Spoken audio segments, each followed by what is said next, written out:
कहती है, एक कंप्लेंट आती है हमारे पास आगे आ जाएगा और उस कंप्लेंट की ये फाइल बन जाती है। अब ये देखो इतनी मोटी, तो इन मोटियों में ये तो हम आपको तैयार करके देंगे।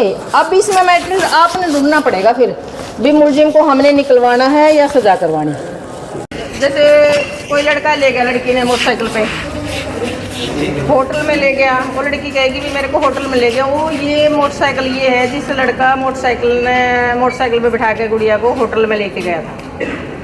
ठीक है, जैसे बाहर गाड़ियाँ खड़ी हैं, कई बार ये कहते हैं कि मेरे साथ गलत काम गाड़ी में हो गया, तो हम गाड़ी भी कब्जा में ले लेते हैं। और ये भी कब तक रखते हैं? हाँ जी, ये बाइक तो अब लेकर जा रहे हैं, वैसे नोटिस दे रखे हैं उनको, 3 नोटिस दे रखे हैं, क्योंकि ये तो ऑफेंस यही था कि बस उसको वहाँ तक लेके गया था। इसमें बाइक का क्या इशू है? जैसे मतलब रूम में गई जैसे होटल में तो कोई इशू नहीं होता, उससे बाइक का क्या इशू? नहीं, होटल का क्यों नहीं रूम है? हमने होटल वाले तो कितने थे अंदर उठा कर। मैम जैसे रूम गया तो लोग नहीं करते आप? हाँ, रूम को करते क्यों नहीं? हाँ, जैसे हम जाते हैं भी रूम है, हम पहले रूम को सील करते हैं जाकर और सीन ऑफ क्राइम बुलाते हैं। सीन ऑफ क्राइम जाने के बाद वहाँ पे एविडेंस देखती क्या है यहाँ पे, अगर कोई एविडेंस वहाँ होती है तो एविडेंस उठा कर और फिर उसको खोलाते हैं। वे आप ही अगर चादर वादर उठानी हो तो चादर ले आते हैं वहाँ से। और ऐसे आप मोटरसाइकिल की बात कर रहे हो, अगर मोटरसाइकिल पे बंदा गया है, अगर ये मोटरसाइकिल नहीं होता तो बंदा वहाँ जाता है, क्राइम ही नहीं होता। क्राइम तो शुरू यहीं से हो गया ना। कटरा खड़ी तो जल्दी। हाँ, इस थाने में क्या डिफरेंस है मैम दोनों में? इतना विमेन और वो उसमें भी मेन और विमेन दोनों का हो सकता है जी। स्पेशल बनाने की क्या? नहीं, स्पेशल तो ये था कई बार, अब तो सारे बच्चे और जो जैसे महिलाएं हैं बड़ी जागरूक हो रही हैं, और पहले महिलाएं थाने आते हुए मतलब हिचकाती थी भी हम थाना ना जाए, भी अपनी बात करते हुए ऐसे करते थे। ठीक है, तो अभी जैसे गांव की लेडीज हैं अभी आम थाना में जाते हुए यही कहते हैं ना भी हाँ ऐसी होती तो थाना में नहीं जाती।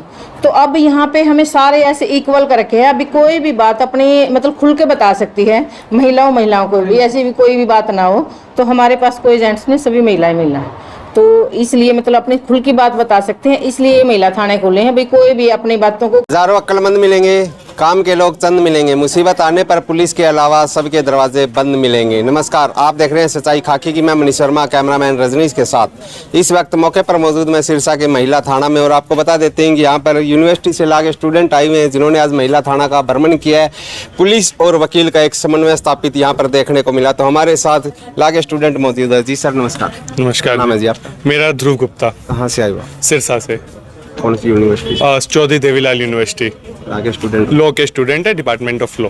और फाइनल होगी सर? फाइनल ईयर स्टार्ट है। आज भ्रमण करने आए हो? हाँ जी। क्या लगा? ये बहुत अच्छा लगा जी, हमने अभी पुलिस महिला थाना का भ्रमण करा है। हमें पता लगा कि कैसे कैसे कोई कंप्लेंट आती है, उसके बाद उसका किस हिसाब से इन्वेस्टिगेशन होता है, उसके बाद उससे लेके क्या क्या एविडेंस कलेक्ट किए जाते हैं, और उसके बाद कैसे ये उसे कोर्ट के अंदर पेश करते हैं, उससे रिलेटेड इन्वेस्टिगेशन कैसे करते हैं, कैसे कोई आईओ अपॉइंट होते हैं, उसके बाद क्या क्या उसकी इन्वेस्टिगेशन या पूरा प्रोसेस चलता रहता है।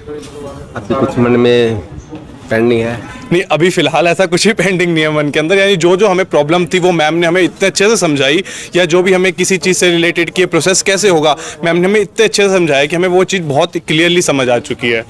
अब तो कानून भी बदल चुके हैं, 6 महीने के करीब हो गए कि नए कानून आ गए हैं, तो आपने जो स्टडी कर रहे हो इसके अंदर तो आपको भी कोई परेशानी का सामना करना पड़ता है? ऐसा कोई परेशानी का सामना नहीं करना पड़ता। जहाँ तक मुझे लगता है कि ये जो कानून बदले, इनमें जो सबसे जो मेन चीज़ें बदली हैं कि वो सेक्शन अब नीचे हुए। जो सेक्शन जो पहले 1 पे था, जैसे मर्डर था, वो 302 में था, वो भी 103 में आ गया। बट इसके अंदर इसमें इतना कोई इशू नहीं है क्योंकि एक सेक्शन की नेम यानी नंबरिंग ही चेंज हुई है। और दूसरी बात क्या है, ये बहुत आसान है कि इसमें काफ़ी चीज़ें ऐड हुई जो पहले कभी थी नहीं, और जो कोई सेक्शंस ऐसे थे जिन्हें एक जेंडर न्यूट्रल करा गया, जो कि बहुत ज़्यादा इंपॉर्टेंट था जेंडर न्यूट्रल करना। अपराधी को आप बचाते भी हो, अपराध करते हैं उनको आप बचाते हो, यानी तस्कर की बात करें, आपके साथ बड़ा खड़ा हो कि उसको बचाएगा, आप उसको फंसाने की सोचोगे, अपराधी बाहर आके भी वही काम करता है, तो फिर समाज कैसे बदलेगा? देखो, इस चीज़ के अंदर है ना एक बहुत ज़्यादा डिबेट है कि इसमें यह ज़रूरी है कि आपके अगर किसी को सज़ा दिलवाना चाहते हो ना, तो आप उसे बिना ट्रायल के सज़ा नहीं दिलवा सकते।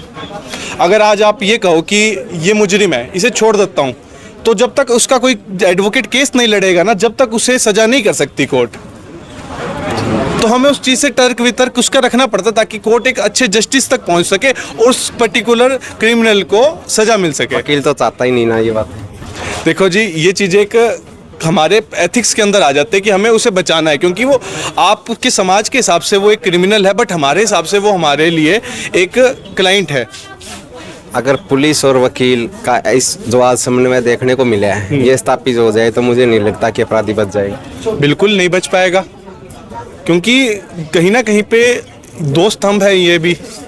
अगर वकील और पुलिस दो एक स्तंभ है जो एक पूरा प्रशासनिक कार्य करवाते हैं, यही एक प्रोटेक्शन भी, पुलिस ही हमें प्रोटेक्शन प्रोवाइड करती है। और उससे अगर कुछ हो जाता है तो बंदा यही कहता है कि आपने सुना होगा कि कोई भी कहीं जा रहा है तो कि उसे आज भी यही है कि मैं पुलिस के पास जाऊंगा, मैं तेरे को ऐसे करवा दूंगा, क्योंकि उन्हें आज भी विश्वास है कि हमारी पुलिस हमें बचा पाएगी। कोई अपील करना चाहते हो दर्शकों से? ऐसा कोई अपील नहीं करना चाहूँगा, पर बात यह है कि हम सबको हम एक सामाजिक प्राणी है और हमें कहीं ना कहीं समाज को एक बेहतरीन और एक बहुत अच्छे भविष्य की ओर लेके जाना चाहिए।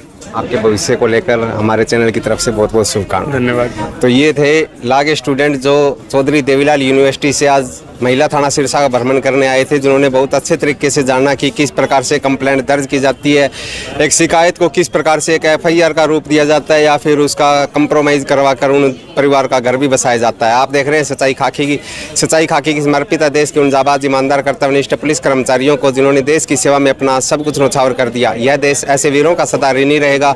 अच्छे और बुरे लोग हर जगह पर होते हैं, लेकिन पुलिसकर्मियों की छवि हमेशा ही गलत दर्शाई जाती है। यहाँ पर हम प्रयास कर रहे हैं सत्य आप तक पहुँचे और पुलिस का वो देशभक्त चेहरा भी सभी को दिखाई दे जो आमतौर पर हर किसी को दिखाई नहीं देता। इसी के साथ मैं मनीष वर्मा, कैमरामैन रजनीश, सच्चाई खाकी की।